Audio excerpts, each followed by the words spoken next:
Ռուզաննա Երեմյան։ Տիկին Յոլյան, դուք ձեր խոսքի մեջ օգտագործեցիք երկրորդական քաղաքացի հասկացությունը,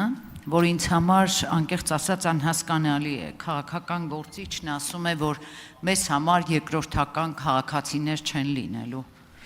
Հիմա այստեղ անկեղծ ասած լսելով ձեր ուժի տարածած տեսլականը մի հարց է առաջանում, արդյոք դուք անկեղծ եք ձեր խոսքի մեջ, որովհետև եթե դուք որոշել եք կոմբայն նվիրել են համայնքներին, ովքեր ձեզ են քվեարկել, հարց է առաջանում, այդ դեպքում ինչով եք տարանջատում քաղաքացիներին, այսինքն ձեզ ընտրող քաղաքացիները առաջնային են, երկրորդային են, արժանապատիվ են, ձեզ չընտրող քաղաքացիները անարժանապատիվ են,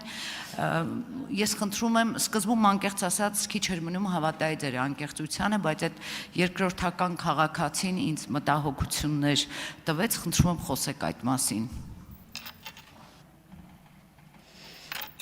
Տիկին Երեմյան, վստահաբար կարող եք անկեղծությանը հավատալ, որովհետև այդպես էլ կա։ Այո, Հայաստանում չպիտի լինեն երկրորդային քաղաքներ, երկրորդային քաղաքացիներ, օրենքը պետք է հավասար լինի բոլորի համար եւ բոլոր քաղաքացիներին պետք է հավասար հնարավորություններ տրվեն։ Ձեր հարցին ի պատասխան նախ ասեմ, որ այն բոլոր բարեգործական նախաձեռնությունները, որ իրականացվում են, շատ ողջունելի է, որ համայնքային մակարդակում են իրականացվում եւ ոչ թե անհատական մակարդակում։ Համայնք մեծ իմաստով, նաև այն մարդիկ, ովքեր չեն ընտրել ուժեղ Հայաստան կուսակցությանը, եւ սա է հենց հիմնական կարեւորությունը, որ այդ մարդիկ բարեկեցության մասով, ինչպես որ նախարարության անունը փոխել եք եւ հնարավորություն է տրվում, որպեսզի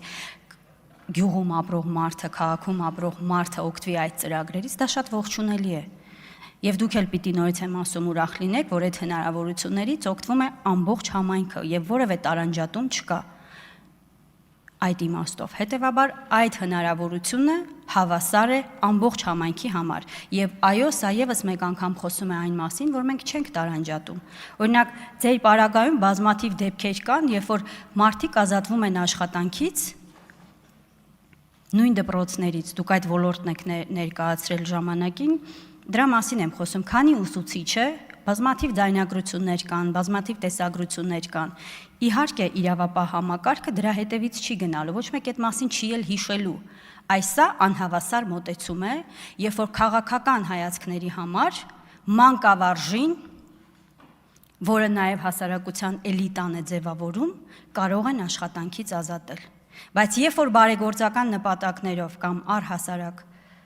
համայնքային խնդիրները կենսական նշանակությամբ, ընդ որում դրանից հետո գալիս եք այստեղ եւ կամահարանքով ու ծաղրանքով եք վերաբերում, այսա խտրական վերաբերմունք է։ Կապ չունի մարդը քաղաքացին գյուղում ապրող մարդը ինչ խնդիր ունի, եթե այդ խնդրի մասին բարձրաձայնել է, չկան մեծ եւ փոքր խնդիրներ։ Ուրեմն պարտավորություն կա այդ խնդիրները լուծելու։ Արձագանք։